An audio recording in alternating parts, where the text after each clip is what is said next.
చాలామందికి ఏమండి మేము ఇంత గొప్ప భక్తులం కదా, మాకేమిటండి ఇలాంటి కష్టాలు అంటే వీళ్ళ ఉద్దేశం ఏమిటి? భక్తులైతే ఇంక ఉండే కష్టాలన్నీ కూడా దేవుడికి ఇచ్చేసేయాలి, లేదా ఎవరికో పని చేయాలి అని, ఇంకా తమ మీద ఉండకూడదు అని, అన్నీ సుఖంగానే ఉండాలి అని. ఇది కోరికండి.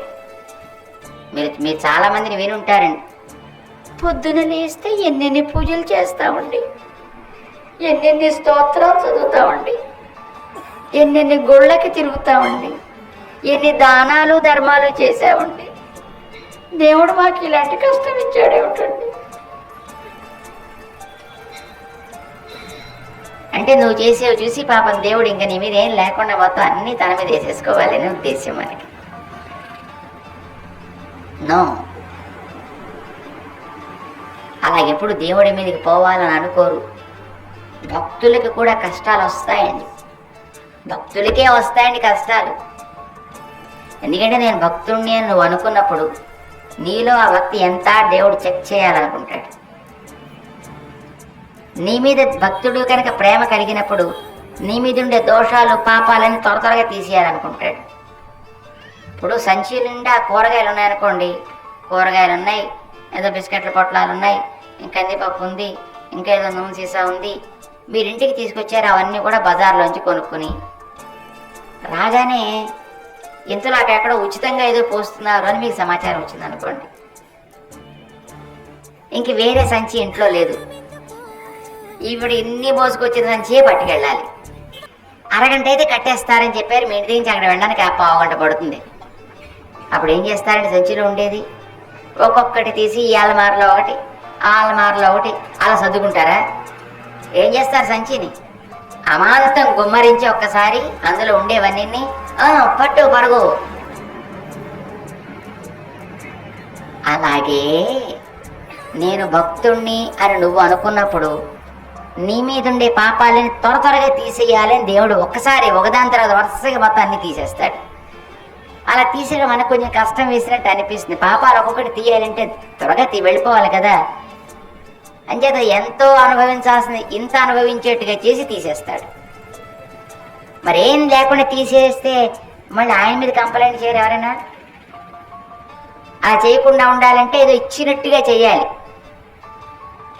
మా స్వామివారు ఒక ఆయన చెప్తుండేవారు, అమ్మకి పిల్లాడి మీద ప్రేమ, నాన్నకేమో పిల్లాడిని బాగు చేయాలని కోరిక. పిల్లాడు తప్పు చేశాడు, నాన్నగారు వాడిని పిలిచారై ఎండలోకి వెళ్ళి 50 గుంజీలు తీ. అమ్మకేమో పిల్లాడిని కష్టపెట్టడం ఇష్టం లేదు. అప్పుడు అమ్మ ఏం చేస్తుంది అంటే నాన్నతో చెప్తుంటే, మీరు వెళ్ళండి నేను చూస్తానండి, వాడి చేత 50 గుంజీలు తీయించమంటారు, అంతే కదా, నేను తీస్తాను. కరెక్ట్గా ఒక్కటి తక్కువ చేయడానికి అంత లెక్క పెట్టాలి కరెక్ట్గా. నేను లెక్క పెడతాను కానీ మీకు ఎందుకండి, నాకు వినిపించాలి, నేను గదిలో పని చేసుకుంటూ ఉంటా. అక్కడి నుంచి అమ్మ లెక్క పెడతాను, రై తీరా, తీ గట్టిది, 1 2 3 4 15 17 39 44 48 49 50 పో.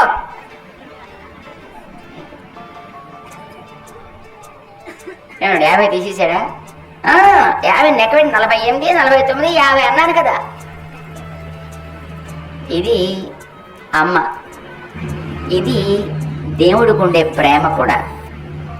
ఎంతో మనం పొందవలసి అనుభవించవలసి ఉంటే దానిని త్వరగా తీసేయడానికి ఏదో చిన్నవేవో ఇచ్చేసి కష్టాల్లాగా ఇచ్చేసి సరే అవి రైట్ ఆఫ్ అని అంటాడన్నమాట. కానీ మనకంటే నిజమైన భక్తులు కనిపించదండి. కానీ మామూలు వాళ్ళకి ఏమనిపిస్తుంది, అయ్యో ఏమిటండి నేను ఇన్ని పూజలు చేస్తే నాకే కష్టాలు వచ్చాయి అని అనిపిస్తుందండి. అలా అనిపించకూడదు.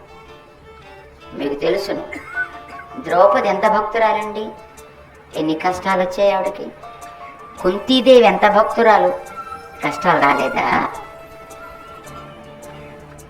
పాండవులు ఎంత గొప్ప భక్తులు, కష్టాలు రాలేదా? రాముడికే కష్టాలు తప్పలేదే. సీతమ్మ ఎంత గొప్ప ఆవిడండి, ఎందుకు పాపం ఆవిడ 10 నెలలు లంకలో పడి నానా బాధ పడాల్సి వచ్చింది? అంటే భక్తుడు ఎప్పుడు కూడా ఏది తనకు వచ్చినా అది తన మంచికే అని అనుకుంటాడు. బహుశా భగవంతుడు ఇది నా మంచికే ఇలా కల్పించి ఉంటాడు, అనుభవిస్తాను అనే భావిస్తారు ఇప్పుడు. ఈరోజు మంచి మాట.